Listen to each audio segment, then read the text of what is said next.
Hey, fellow film buffs, it's Englentine here, and I gathered the group back together and said, it's time we start a band. No, it's He kidnapped us. Yeah, I found this article.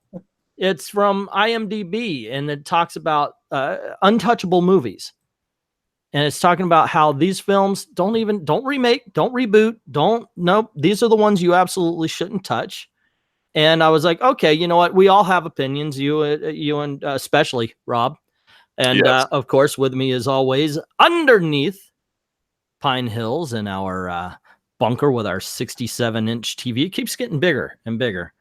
You would think we were compensating for something. But yes, so I saw this list and I thought, oh, this could be fun to talk about because it's got on it The Godfather, Back to the Future, 2001, Gone with the Wind, Pulp Fiction, Matrix, Casablanca, Citizen Kane, Exorcist, Schindler's List, One Flew Over the Cuckoo's Nest, Taxi Driver, E.T., The Graduate, Reservoir Dogs, Goodfellas, The Good and Bad and the Ugly, Shawshank Redemption, Fight Club, High Noon, Usual Suspects, North by Northwest, La Dolce Vita, Sunset Boulevard Network, Cool Hand Luke, Big Trouble in Little China, and Metropolis. So I was looking over these and going, well, here's the thing. Some of these, okay, maybe yes, but most of them, I can see it. What about, and I'm also here with Venkman. What's going on? Yeah, so what about, what do you think, guys? What do you think, see that's on this list that you're like, okay, yeah, that's untouchable. But what are the movies you're like, okay, no, that definitely could use a remake? Well, being the least amount of views in terms of number of films compared to you two guys, my goodness, I'll just throw this right out there. The one you did not say that should be on the list that is untouchable by any means and should be at number one is Rocky. Absolutely a product of its time is what you're saying, and done perfectly. Well, it's done perfectly. You could say it's a product of its time. You could say the underdog story, blah, blah, blah, blah. But really, it comes down to the fact that you're not going to improve upon the fact that this was Stallone's pet project, his passion, his whatever, that really defines who he is and everything he's done after that, in my opinion. And it really shines through in the movie. You cannot replace that. He's really underrated when it comes to writing and coming up with scripts and ideas, and he's still productive to this day. But even still, even if you take out some of the dated stuff at the time or whatever, or font something, it's just right movie, right time, right place. Everything clicked. It's pure magic. No way that could be redone. Not even close. And all these nice remakes that he's been involved in, at least a little bit doing, they're good, but they pale in comparison to the first movie. It's not even close. Anybody ever tries to do something like that in 10, 20 years from now, there'll be holy hell to pay. Yeah, actually, I'm going to debate you on this. I'm going to argue with this Rocky, by the way, which I think is a fantastic film.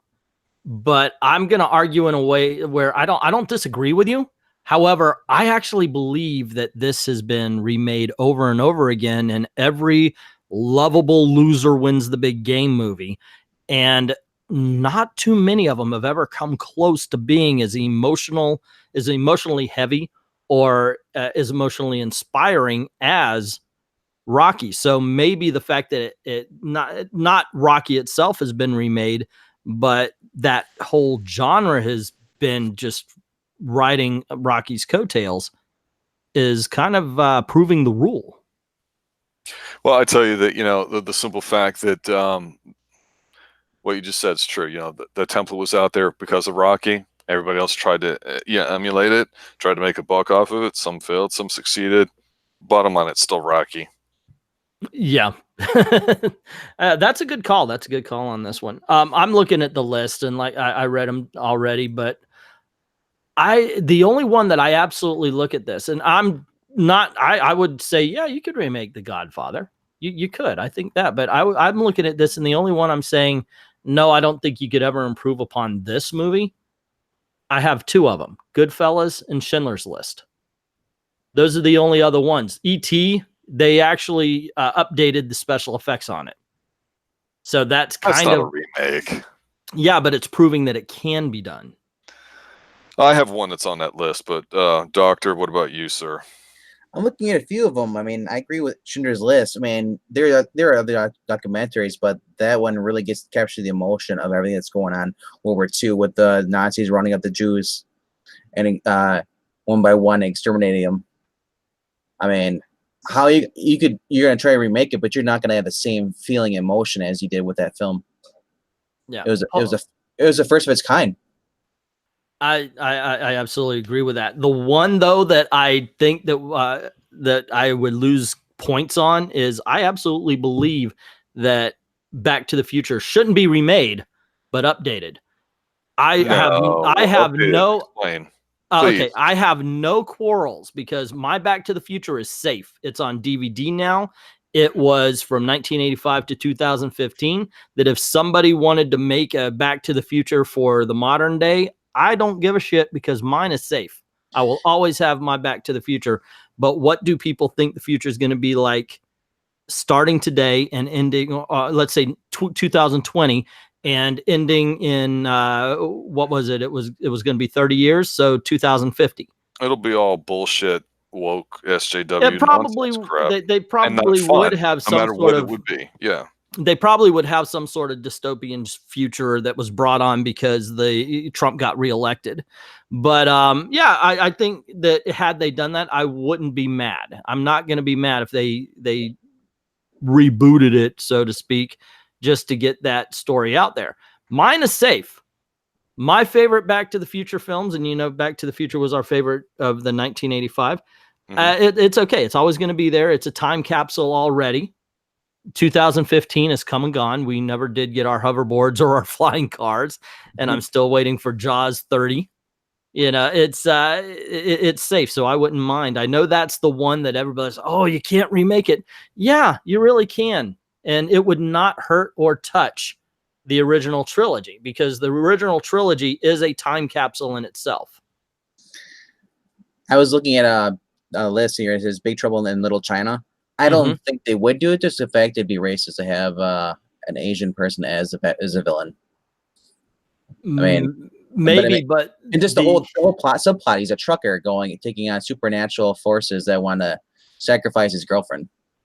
Yeah, but the Asian is the hero. I think the wokeness that would come out is the fact that the focus is still on the white guy. Yeah. That would be that. But it just wouldn't have the same feel though. It's the 80s. You have Kurt Russell, man. You know. Okay.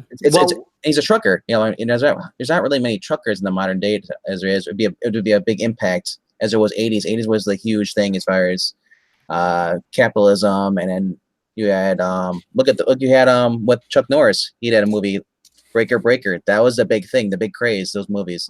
Yeah. I don't see this being a big draw. They'd have to change his whole entire character if they did it, which would be really sad. Yeah.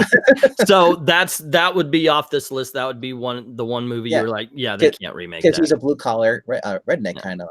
Well, I got to agree with you on this one as well because it's just this right here was the perfect.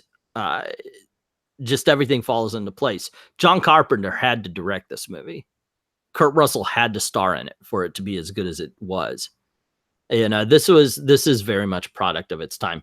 So, okay, getting that aside, we've talked about what is on this list that we can agree with, what is on this list that we think, okay, well, you know, I could see that getting remade. What is a movie outside of the list? Now, Rob already picked Rocky. What is a movie outside of this list that you would say, no, that's timeless. It is the perfect film as it is. I would never remake this. What would you say? I want to go with Highlander, but I mean, I know they tried to remake it with the TV series. Yeah, but I don't think they'll ever be the same group of people who want to remake that movie. Because I guess you said like the 80s had so many different spontaneous ideas, and that was one thing. That was one of them. And Christopher Lambert was such the perfect role for that. Okay. All right. Well, I don't know if I agree with that one, but I definitely can see your point. I mean, it is. You're right. The 80s. Well, that's why we talk so much about it. The 80s was the most creative time. The 80s was an exciting time for movies. My pick would come from the 80s. It popped in my head, and it's not a sci-fi film or anything like that. A lot of times when it comes to sci-fi movies, I think, yeah, they could update this, or they could remake it, or they could do. You brought up Star Wars. Yeah. And Rob says they need to keep remaking it until they get it right. Which it seems to be what they're really doing. If you watch The Force Awakens, that's pretty much a remake. But it's true. Hey gang, hey Joe Rogers, Jaws 30 this time. It's personal. How you doing, guys? But for me, I've got to say, I would pick a different movie. And I know this is one of those things where after you're talking or after you're thinking about it, you can come up with another one. One of the things I hate is when they try to remake and update comedies, because it just seems like it was a perfect fit for their particular time. And then when they try to remake a comedy, they seem to miss what really made that comedy funny. I'm actually more pissed about that than I am about when they try to remake sci-fi films. Although I think the remake of The Thing that I brought up in last week's Thunderdome on, as Rob says, my ever increasingly popular yet shadow banned channel, I Love Comics, and on Thunderdome, I talked about The Thing, which I think should never be remade. It is now captured perfectly in John Carpenter's remake. That is the last thing anybody should ever say on the movie The Thing. I don't think it should be rebooted. I don't think it should be remade. I think it is absolutely the perfect horror film. But say again? I was just gonna say, what do you think about the movie Lost Boys? That can be redone. But I think we're talking more honestly classics, and that's kind of why I said Rocky. Yeah. Because to your point, okay, maybe somebody could attempt to do Rocky again, but we would all know what the story is and what's supposed to happen. That's fine.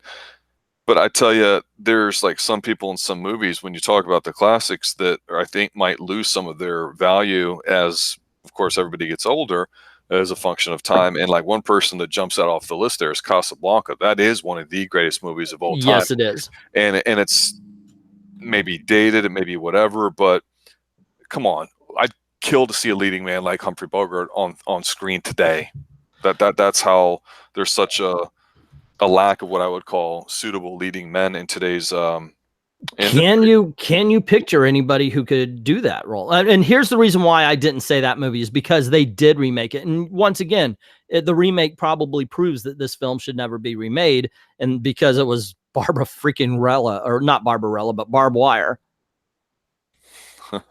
Yeah, I'm not freaking kidding. Barb Wire, the superhero film, the comic book movie starring Pam Anderson, is a remake of Casablanca. It's horrible. It is horror freaking bull. Hey, Spider F7 says, hello, I recommend this live stream so far. Thank you, Spider. We appreciate it. And if you guys have anything to include, if you're like, whoa, this movie should never be touched, and why, by all means, let us know. One of the, yeah, so I love Casablanca. We went out and we saw it at the, Indian Theater, which is the art house theater here in Orlando, or the greater area of Orlando. But I love that film. It's one of my favorite films of all time. I would also add to this list, Mary Poppins should never be remade. And once again, they remade it last year called Mary Poppins Returns. It is exactly the same movie, kind of. And screwed it up so badly. There are a lot of the movies on this list that could be remade. It's just that you're not gonna get the same feeling as the actor. Look at Harrison Ford, who did Han Solo. They tried to do a Han Solo movie that bombed because people want Harrison Ford. Yeah, he's too old for the role. I understand that, but I actually didn't mind. What's his name? I thought he did a fine job.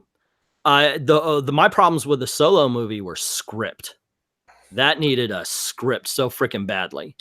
Indiana Jones, Raiders of the Lost Ark. You're not gonna get the same feeling as you did with never remake Raiders of the Lost Ark. Any of them after Harrison Ford dies. In all honesty, I don't want Indiana Jones 5.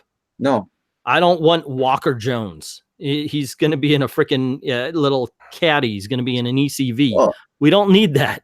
If they end up doing it, it's going to be like The Last Crusade, but opposite roles. He's just going to turn to dust in front of our eyes. Seriously. Okay. Watch Force Awakens and you see him running down the Millennium Falcon hallway. He's got the old man run. It just doesn't fit. Once you get to a certain age, no matter how energetic you are, you just don't have the emotion that you used to have. Well, okay, you know what? Watch Captain Marvel. Well, no, don't do that. Just trust me on this one. If you look, they aged down Samuel Jackson's face, but when you watch him run, he's running like an old man. He is an old man. Let him be. And that's the way it is with Harrison Ford. So no, I wouldn't. Yeah. I don't want Indiana Jones. You brought up Force Awakens, and you look at just the jokes they had in Force Awakens for Harrison Ford's character Han Solo. Compare that to 4 and 5, where he had the best jokes in that movie. It's just they just totally toned down his character, made him a D-list character in that movie. Yeah, and he just does a lot better. So Spider's saying that they should remake The Mask. They're going to. I heard there's gonna be a female version though. That was actually in the comics. That's allowable because the Mask is just one of those characters that whoever has the mask can use it. So it's Jim Carrey is not the Mask. The Mask is the mask. So whoever gets it, that's the character, so they can bounce around. I mean, I found another list of movies that people are suggesting they couldn't be remade. They have Groundhog on there. Groundhog's Day. Yeah, Groundhog Day. Well, okay, now, but here's the thing. It wasn't, if you're doing a straight remake, I absolutely believe it. But when they take the same story, if they can do something with it, because me and Rob were talking about Happy Death Day not too long ago. Yeah. And the fact that that's the same premise. So I don't mind if they take the premises, but yeah, that movie, absolutely. I noticed that The Matrix is on here, but I mean, you kind of got the same thing. The Matrix, they just changed it and they just call it John Wick. So weird to hear that. But Field of Dreams, or Caddyshack. Well, you have to be looking, I think, not at films but at themes. And a lot of these movies that you're talking about that have that special feeling, in all honesty, have a bit of a masculine type of role to them, which, again, getting away from that in today's culture is going to be difficult to replicate. And so something as macho as, that I don't even consider macho in baseball, it's certainly not my favorite sport, but even the sentimentality that goes along with that, I think is going to be lost on any generation going forward for the most part. And it's just, they're remaking Space Jam. Why?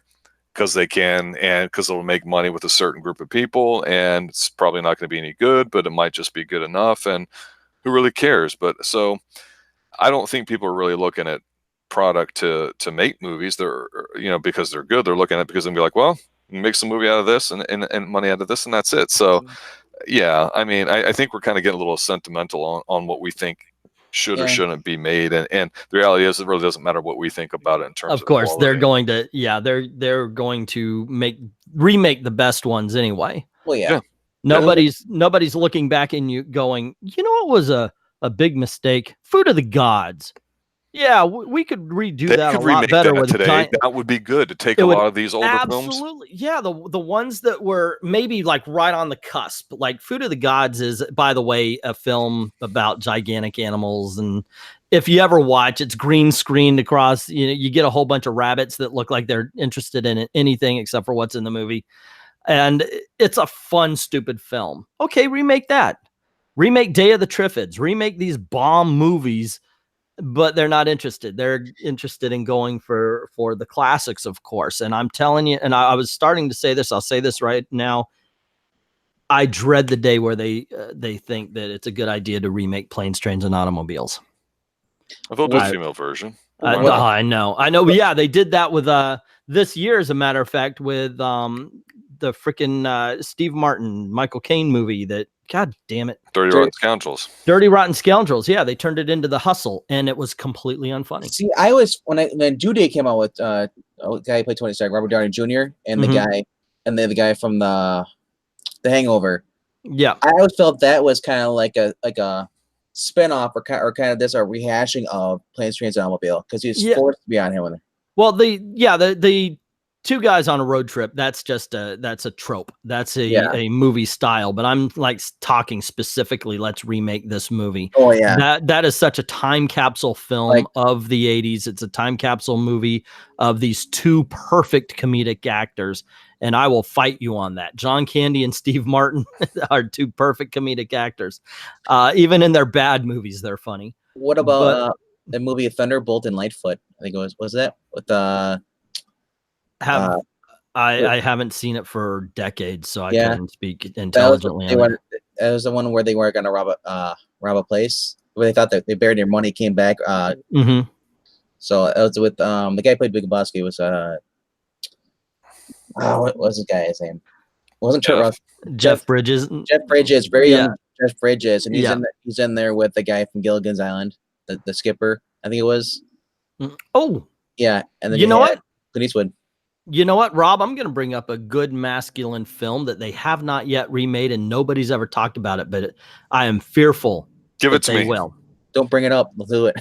Oh no, yeah, that might be it. I might be jinxing it here, but how can you remake Stephen Queen? And I'm talking about The Great Escape.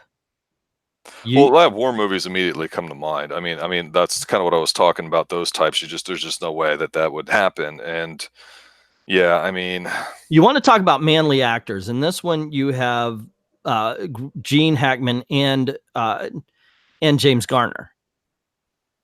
And I don't think, yeah, damn straight. You got fucking Maverick. He was the original Maverick. Awesome.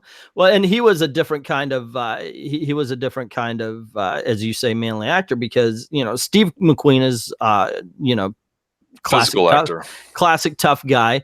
And then I do believe, isn't Marvin in it or something? I do believe Lee Marvin. Oh God, I don't remember. And I know there's a lot of really, of masculine actors in that. And you're right. Capturing that, it wouldn't be done because it would be seen as toxic masculinity or something like that. James Gardner was he can get it for you guy. He was the fast talker. He was the face of the A team that is The Great Escape. And I always liked that kind of character, the kind of guy who could talk his way out of, but he could fight also, so I always did enjoy that. But yeah, I don't think if they remade it today, I think that would be destroyed. So I would have to put that on the list as well. We did mention in one of our reviews, and Doctor, I think you were present for one of these where he just reviewed what was on Netflix, what we had seen recently. And one I had pointed out was they had remade a Steve McQueen movie called Papillon, which the original one to me is just a fantastic film. And here's the thing. The remake that's got Rami Malek in it, who's going to be the bad guy in the Bond movie, which, okay, let's see how it does. But I thought the remake was done very well. Again, it's not the original. They didn't do anything to improve it or whatever, and you almost really can't. I mean, to me, the first movie is such a metaphysical type movie that I think that's lost on a lot of people. And so I go, well, it was done well. I enjoyed watching. It was a very beautiful film. They didn't screw it up, but they certainly didn't improve it. So part of me goes, oh, I could tolerate it, I guess. But if I want to watch a movie that I'm in the mood for, I'd watch the original. Yeah. Speaking of, by the way, sorry, let me address this. Eric Green is saying Charlie Bronson and James Coburn. It was I get Lee Marvin and James Coburn mixed up. I thought Charlie Bronson was in the movie, but yeah, you can't get actors like Charlie Bronson and James Coburn or even Lee Marvin in there. Let's remake the Big Red One in World War II, and they'll make the freaking Nazis the good guys. I was just going to bring up what you guys' opinion on, since we're talking about Steve McQueen and the remakes, the Thomas Crown Affair with Pierce Brosnan. I loved it. I thought it was a very fine remake. Was it better or the same or worse? Well, this one had Rene Russo naked, so I'm going to go with better. In all honesty, yeah. Absolutely 100% the limpest, excuse movie that I've ever seen for it. That being said, I will watch it. I don't think he's bad in it. I think they have zero chemistry in it. I think the original's far and away so much better. It's not even close. And Faye Dunaway in that first one, she's a hell of a lot sexier, feminine, womanly, whatever you want to call it in that movie. And it's a hipper movie with the music and everything else there too. It's the first movie, the original, not even close. All right. So there you go. For once, me and Rob disagree about a movie. You're welcome. I just want to point this out as an aside because Joe Rogers was in the other night when we were doing our top 10 of 86, I believe, and he's got the classic Lon Chaney Wolfman there for his little face there, which I appreciate. And I will tell you, Joe, just like E here will verify, I think I'm the only one that actually really, really liked the Wolfman remake with Benicio del Toro from like 2010 or whatever it was, and thought it was a fantastic remake. And I was really looking forward to that whole universe thing being done. And that was an example of a movie that you could redo and update it and just be faithful to the material, but it takes people to do that. So that being said, one of our gripes with Stranger Things for some of the episodes that we reviewed, in my opinion, was the worst season of the three, is that the Duffer Brothers, only 35, they didn't live in the 80s. They're going to miss stuff, and even though they have the final stamp of approval for the most part, they don't know what it was like because they weren't there. And when you don't have people that weren't there, you're going to lose in translation most of these things. And that's really, I think, what we're talking about here, just with movies. Yeah, and just to go on that, I did enjoy the Wolfman. You just enjoyed it like a lot better than I did. I did. Yeah. Let's see. It will be a passing of the torch. My pick is Jason Momoa. Will we see? You think Jason Momoa could be one of these masculine actors that could he take up a role from one of these older films? I have a tough time saying that, and I know he's been in a lot of stuff. And I've not watched a lot of his stuff. And frankly, Aquaman had zero interest for me personally. I understand he was kind of goofy in that from what I think has been mentioned. I don't know if that's accurate or not. It's really, really tough because you can't fake it. Well, if you watch him as the Dothraki leader in Game of Thrones, he definitely has the masculine thing going down. Okay, he speaks some weird language, bones somebody a little bit. It's more than that. Whatever it is. I mean, he's got a good look. He's got a nice physique, but there's more to that. Charles Bronson was not a big guy, and so were a lot of older people like Humphrey Bogart, but they still had that presence. And I just don't know. I mean, that's a tough call. I'm also looking at the older Paul Newman films too, from the 50s. Just the way everything was set back then, if you were to modernize it, it wouldn't have the same feel. I do think it's weird that we start talking about movies that can or cannot be remade, the untouchable films. And one thing we're starting to focus on is the fact that one of the reasons these can't be remade is how masculinity is viewed in movies today. That is what would keep it. And I could see that with certain films. Yeah, you would like I said, the Big Red One would definitely take a hit. There are just some, and I'm not talking about the movies that, well, they would never remake Blazing Saddles because nobody has that kind of sense of humor anymore, but they wouldn't. I could see them redoing The Color of Money, but I don't think it would be as cool as having Paul Newman, in there. No, it would flop tremendously, I would think. You know what? I think one of the things that Rob is talking about is the Rat Pack scenario. The Rat Pack was just cool. They had an air about them. Not the Brat Pack, the Rat Pack. Not the Brat Pack. Yes, I can't even believe you thought that would be a comparison. Well, some people, as much as I love Emilio, I will not compare them to the Rat Pack. But say what you will about some of the members of the Rat Pack, they had an air about them that you just knew was kind of cool. And who has that just automatic coolness to them these days? Jack Nicholson's too damn old anymore. Yeah, he is, isn't he? Yeah. I mean, they're getting in their 70s and 80s. All these cool actors that came from the 60s and 70s, who do you pass the torch to? You don't. And that's why you throw out all this crap that's it's just SJW stuff, because there's not an audience for it anymore because of the current generations raised on soft stuff, and that's just So what I think we need to remake, or we need to remake or to redo the themes. We need these movies, and we need them now, are straight up movies like we get in the 80s. We need the next Cobra, not remaking Cobra, but we need the next Cobra. We need the next Invasion USA. And we need somebody to get on screen and be unapologetically male.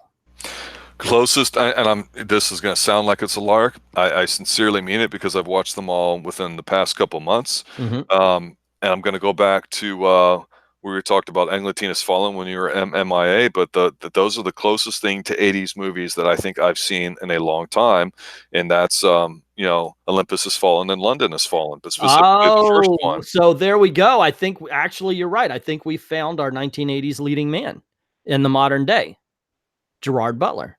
Now, I've not seen Gerard No. Butler in romances, and I know that he's been in some, right? Yeah, he So I has. They've all bombed. I feel scared about that, but then again, I don't watch them, so I shouldn't be. But I just really, really liked him in those two movies, and I thought, here's a dude I could watch. I could see him. And I said I could see him as Snake Plissken if they were redoing, you know, Escape from Kurt New York. Russell, Escape from New York, those types of movies. Yeah, so I can see that too. I can. Oh my gosh, are all the tough guys over in Europe now? Jason Statham, all those guys. Yeah. Jason Statham. You got Tom Hardy. Oh god, Tim Hardy.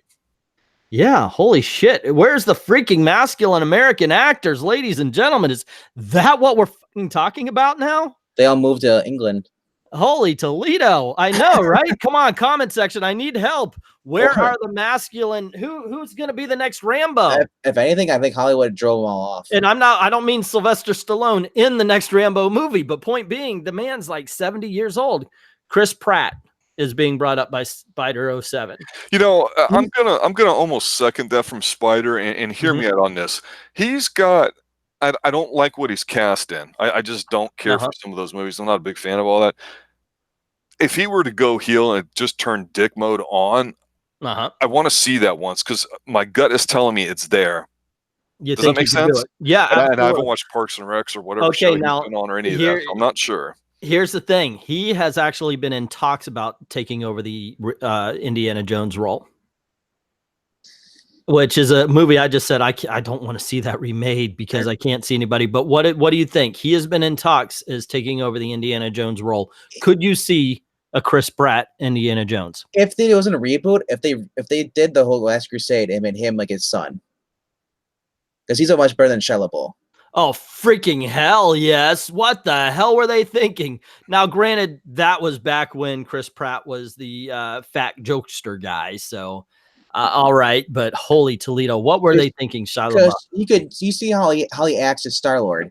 Basically apply that to Indiana Jones. Okay. What about you guys in the comments? Can you see Chris Pratt as the next Indiana Jones if they remade that?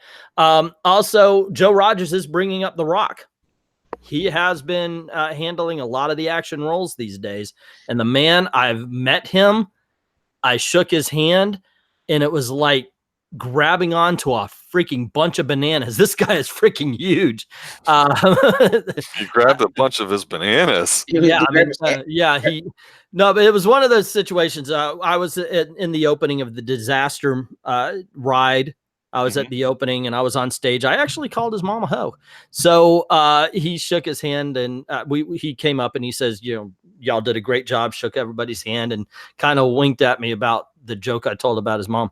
But while shaking his hand, I'm looking up because you're looking up to The Rock. The wings are freaking huge. And all I could think of is, wow, I'm alive because you haven't killed me. I was gonna say, you're lucky that Wink was like, I'm gonna kick your ass after this. Yeah, I know, right? I would be in fetal position. Just yeah. There's. If you're saying The Rock is Indiana Jones, I just don't see it. No, not The Rock is Indiana Jones, but The Rock is a modern day 1980s action hero. He kind of is with that. He'd be like your Arnold Schwarzenegger. Yeah. Eric Breen and Joe Rogers I can see Chris Pratt as Indiana Jones. Now, Rogers says conditionally. So what are the conditions? And Christy Miller is suggesting maybe Chris Evans can take over the 1980s action films. Chris Evans is too much of a baby face, though. You think? Well, okay. Well, let's think about this. Do we have any babyface actors of the past that are action stars? Paul Newman. Paul Newman was known as one of the most beautiful men in Hollywood. Yeah, he was a little sweet, if you know. I'm not saying because he's like how good looking. I'm just saying because of his personality. He doesn't seem like the person that would do like the tough. Yeah, and also not a tough guy. Not a tough guy at all, but he could be an action star. You got to look at he'd be like Shazam. Look at Butch Cassidy and the Sundance Kid, which is a great Western. Which I would actually say, even though it was a great Western, Butch Cassidy and the Sundance Kid could be remade. But at the time, it was starring Robert Redford and Paul Newman, both pretty boys. You want to know who your new action star is going to be? John Krasinski. No, he's not. He's not believable as an action guy at all. I'm gonna actually no. He did do a film. Shoot, what is it called? It was about Silence. Benghazi. Oh yeah, no, yeah. It was, and he did very well in he that. was also in John. Was it Jack Ryan? And by the way, I am not going to let it go by that just a few minutes ago we were at 10 viewers. I saw that. This is the freaking one that got us to 10 viewers. Woohoo! All right. But it didn't hold for long. Did somebody sign in and sign out? Yeah. Somebody came on. It went 10. I was like, "What?" Yes, because I've been wanting us to reach the double digits. Well, seriously though, yeah, I could actually see that because Harper. Yeah, that's where Paul Newman's from. That's where he was great in that. Mm-hmm. I love the direction this the stream took, just because it went from talking about the Untouchables to who can remake these movies, who can remake those great films today and still have it hold. As far as how can it hold the masculinity? How can it hold the classic femininity?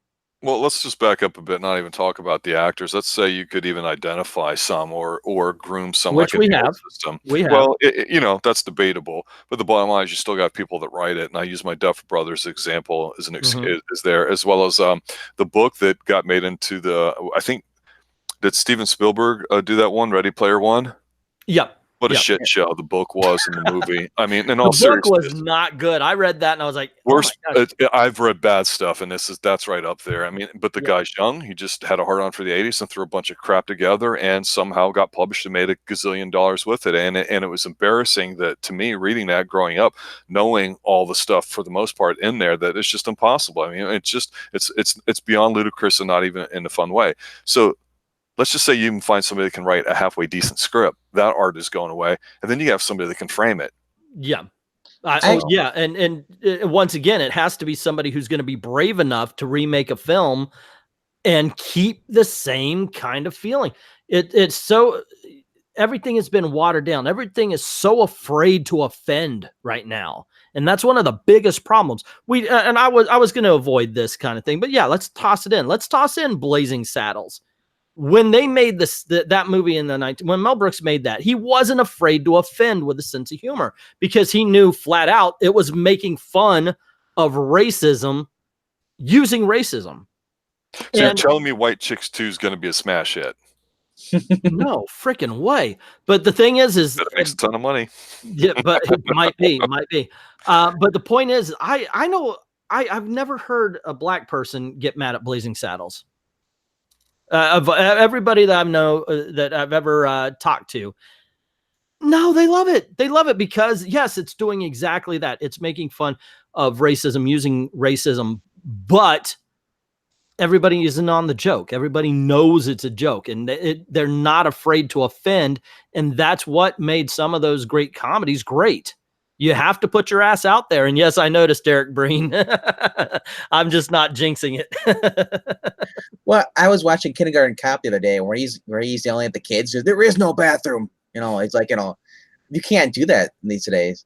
It's not a tumor.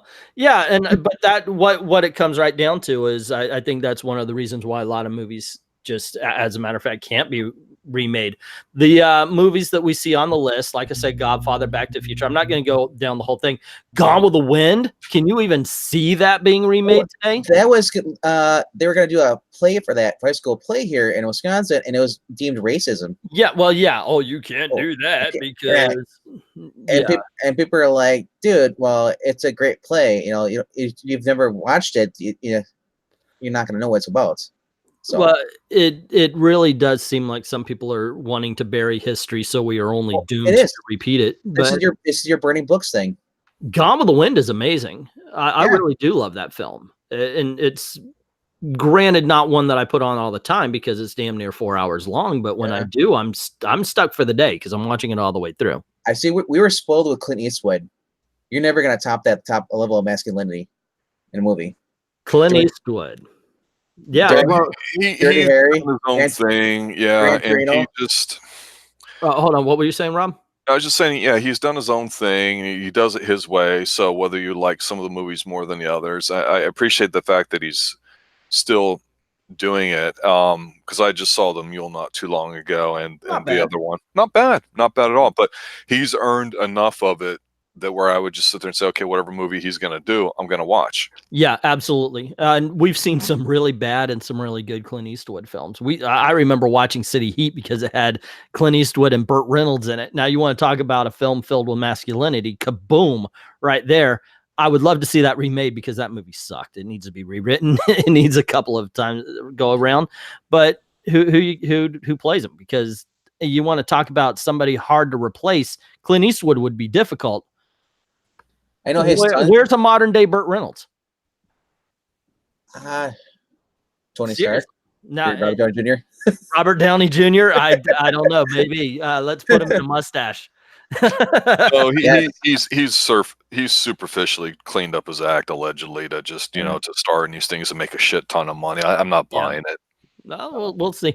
Eric Brina says sometimes I watch Gone with the Wind during live streams while Dalton is talking. But what do you do with the extra hour? Smoking the Bandits. You think they could do that again? No. I don't think car culture is the same. See, back then we had the Great American Muscle Car. And don't forget van culture. Van. Okay. It was a culture. Yeah, but point being is, can you see anybody jumping into a freaking electric car and running booze? No. It was the Trans Am. It was, if you did that, you would have to use a 1970s muscle car, because I can't see anybody getting wildly excited over something they have to plug in every 3 hours. Did you guys ever watch the movie Lawless with Tom Hardy, where they're running the booze? Yeah, good film. And that was like the last movie I saw that that had toxic masculinity in it, and nobody compared it clean. No one bitched. Yeah, it was great. Yeah, it was all right. It was a pretty good movie as well. And even had Shia LaBeouf in it too, which is amazing. I do not like him. Yeah, but he actually did a good job in Lawless, so I can take it. I could take it. But yeah, I think Rob's right. You just can't get the same kind of attention on masculinity. You can't get the same kind of attention on femininity that would keep a lot of these movies from being remade properly. The biggest thing, like I said, is I'm not so afraid of them remaking the sci-fi films. And some of them we would consider untouchable because they're our classic films. They've tried to reboot and remake Terminator so many times just to prove that while they can remake it, they haven't done a really great job. And I think part of it has been what Rob's talking about. One area that I honestly made a mistake, and it just as a contrast to what we're talking about is, with Netflix to me having issues with subscriber growth and all that, be it as it may, with all the competition that's going out there, that we're just going to be in a period for probably about the next 5 years or so, roughly, where things are rejuggling around. I think the economy is going to tank, so there's going to be even more of a competition for the consumer dollars, especially if we get a lot of inflation. So that being said, I mistakenly thought, especially when you and I started talking about movies and streams almost a year ago, that there might be a re-emphasis on saying, you know what, as a company, what we really need to do is sit down, and our vision is that we're going to, go ahead and make movies that are good and entertaining, and then that's how we're going to get our customer base that'll be loyal and spend their hard-earned dollars with us, because the competition is fierce as ever. And I was completely wrong, because the creativity is totally gone out the window. And I think the person that's got it right in terms of a business model, not necessarily a quality model, is what I always joke about with the Blumhouse, where they make that $5 million movie that makes 15, 20 million, and occasionally have a really good one. And we've all talked about how good we thought Brightburn was, or Crawl, or some other ones like that. The scary doll movies. The Happy Death Day was Blumhouse, and I really do think that the sequel was far better than the original.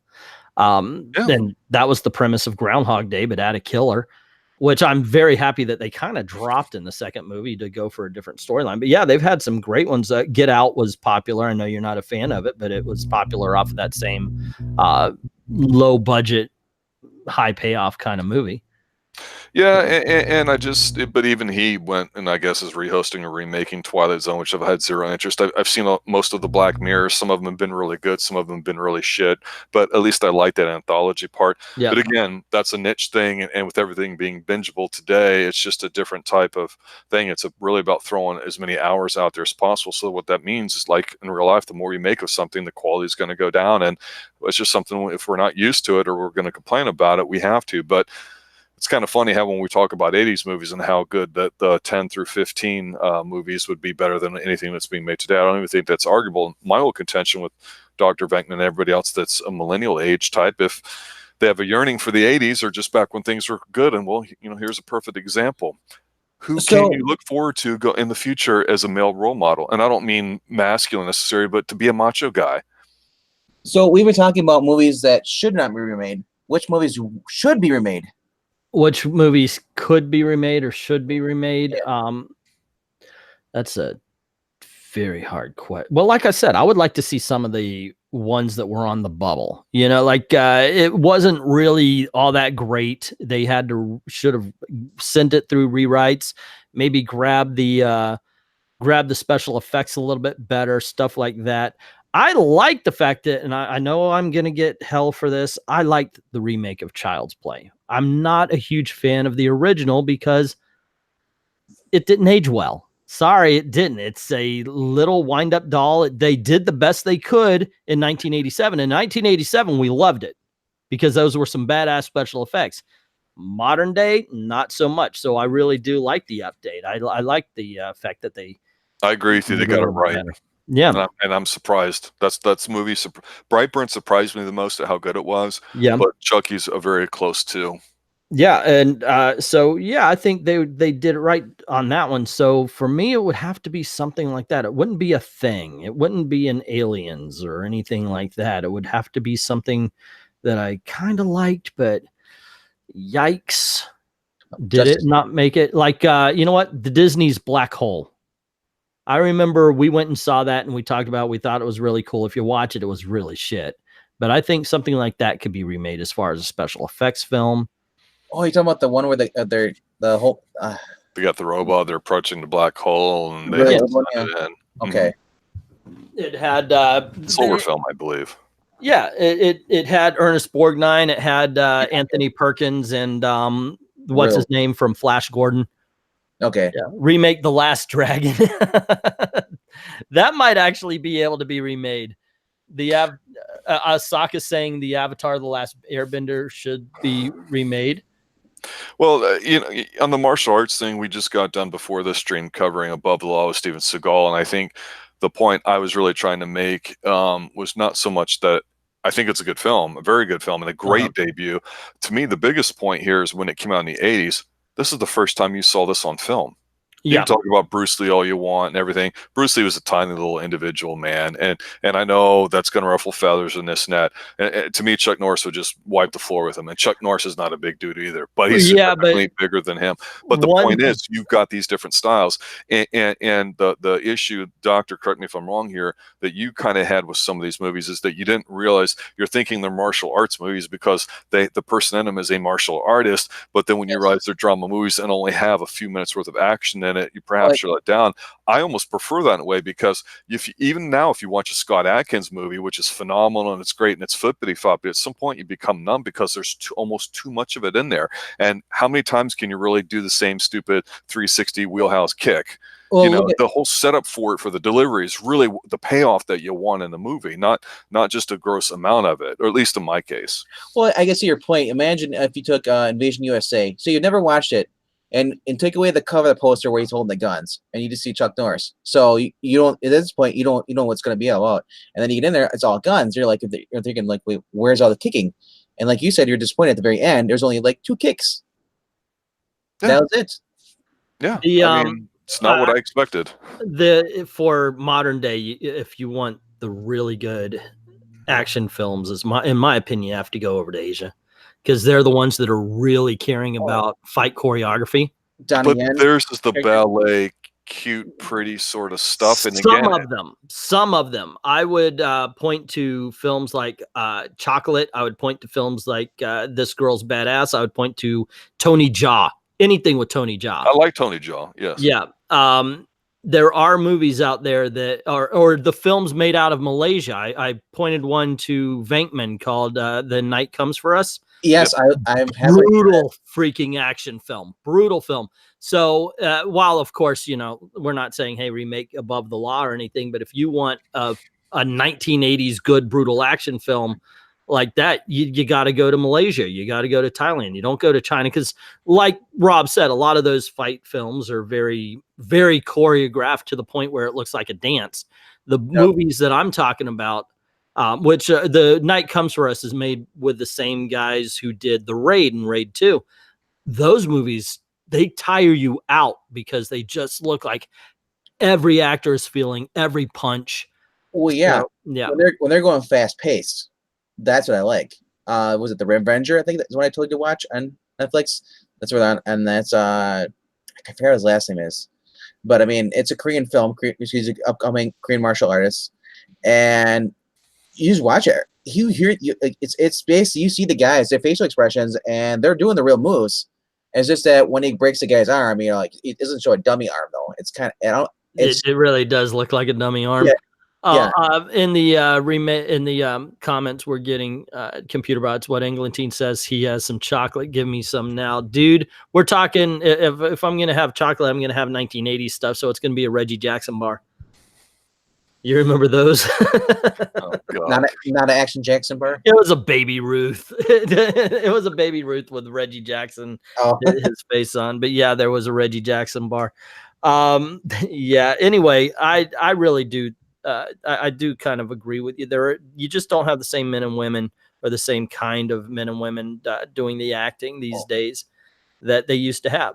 I was pleasantly surprised when I watched Lady Blood Fight. I had bought it, you know, because I read the cover, I bought it, didn't watch it for a year. Then I actually sat down and watched it. I was like, holy crap, this is like watching Bloodsport with a female. Yeah. And there's no identity politics either. Wow, it's almost like you're suggesting that in order to see real masculinity, you have to go to watch the female blood sports rather than the male. You can watch both. You can watch both, and you won't be offended. I'm sorry, if you want the next JCVD, though, I don't think Scott Adkins, I've seen his film, Brick Walls, was bad. And I think you've got a point. You got a point. After a while, you have too many kicks and such, but you really do need stuff where they're amping it up. If you're going to have that much action, you have to have the first fight be smaller, and then by the end, they're really tossing in the great stunts. I still talk about 80s films being great, and Doctor and I had talked about Lady Blood Flight on a previous video. And the thing I keep saying about Amy Johnston is the tumbling that they do is very good. Maybe you watch women fight differently than you watch men, but you know, here's the thing. I keep saying if they made it more of like a Chuck Norris type movie, like his early ones we had covered on previous Kicking It streams, and gave her a finishing move, whatever it is.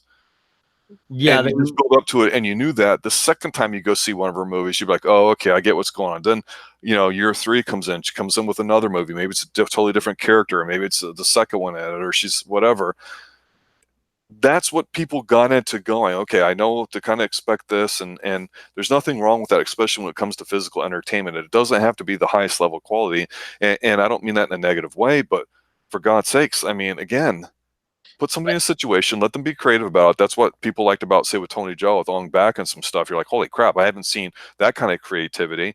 To me, it's on a bit of a different scale than Jackie Chan, but with her, you're like, just give her a damn finishing move, and let's do something with this. It's right there. She's a great actress, a great martial artist. If they put her in the new Mortal Kombat movie, martial artist, martial art, if they put her in that movie, the Mortal Kombat movie, either Sonya Blade or was it Cassie Cage? I don't care.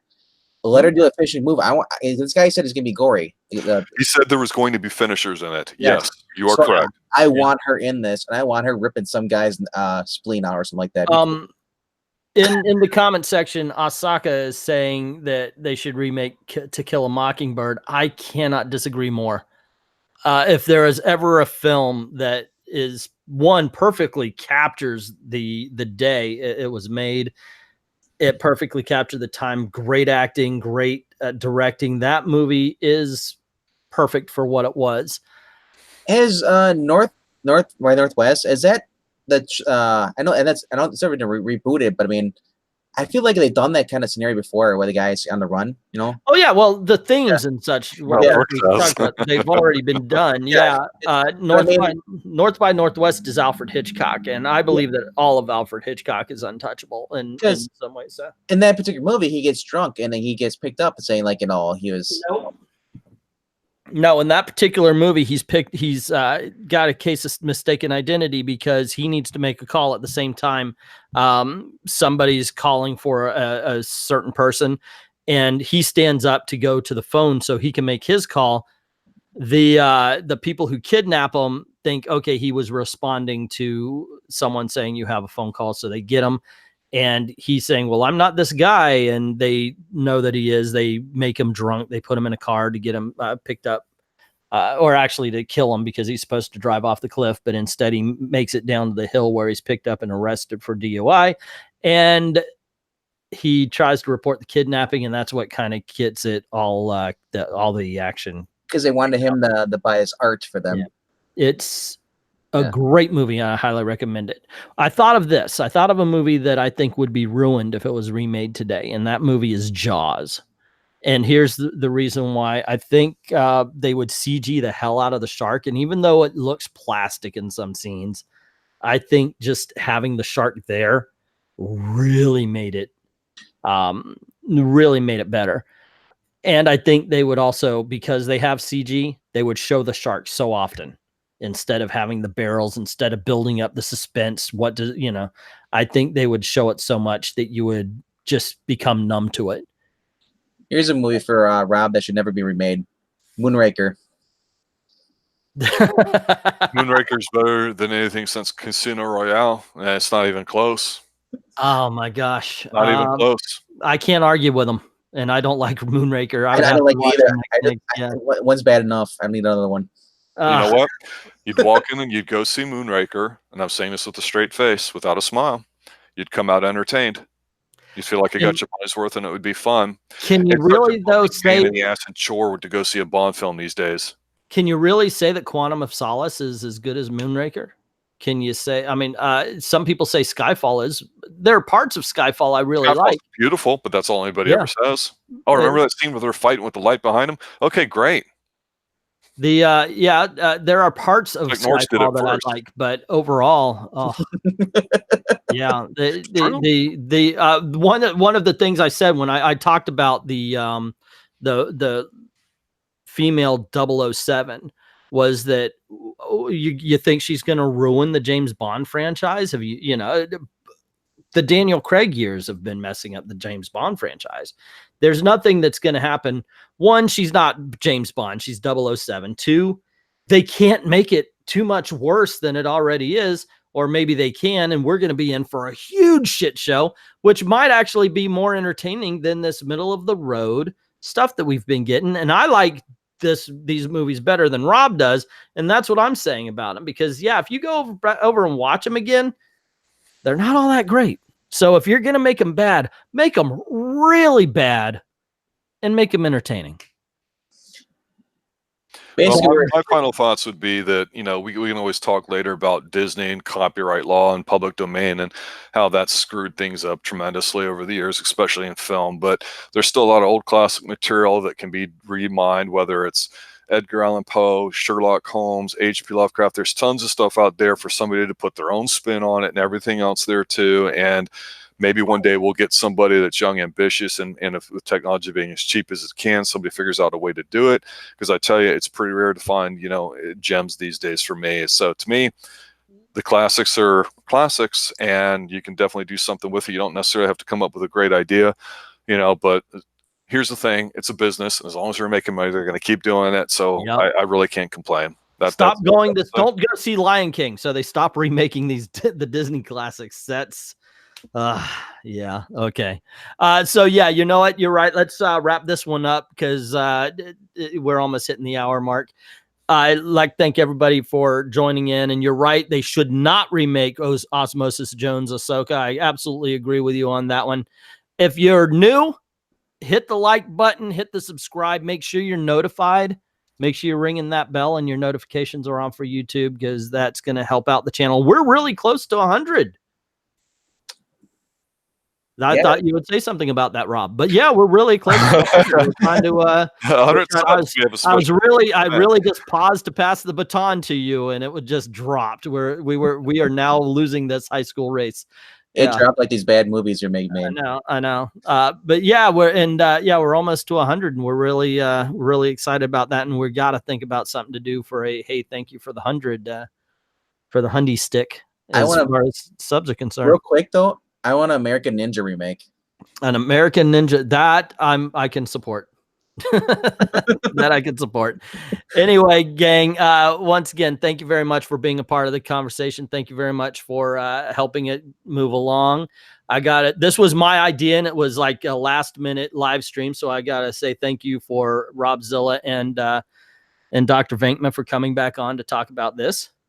I personally would like to say, of course, thank you for Doctor, of course, guesting as he usually does on Kicking It, but also personally, as we approach 100, I just want to say, I can't believe in the 3 months that we've been doing this, we're almost at 100 subscribers. I know that's not the fastest, it's not the slowest, but I look forward to seeing that grow every day. Otherwise, I wouldn't be able to sit there and refer to you as the curator of comics, the lover of long lists, and the semi-shadow band singer. Well, thank you. And yeah, it motivates you. It really does. It's like, oh, wow. Okay. Yes. Let's do more. Let's do more. And tonight, God bless you, ladies and gentlemen. Tonight is the largest audience we've had. We've reached double digits. And I want to apologize for the on-camera face reveal if I destroy the channel. All righty. So yeah, thank you once again, guys, for being a part of the conversation. Thank you very, very much for watching. And Rob, sir, stay extreme. Extreme. Extreme.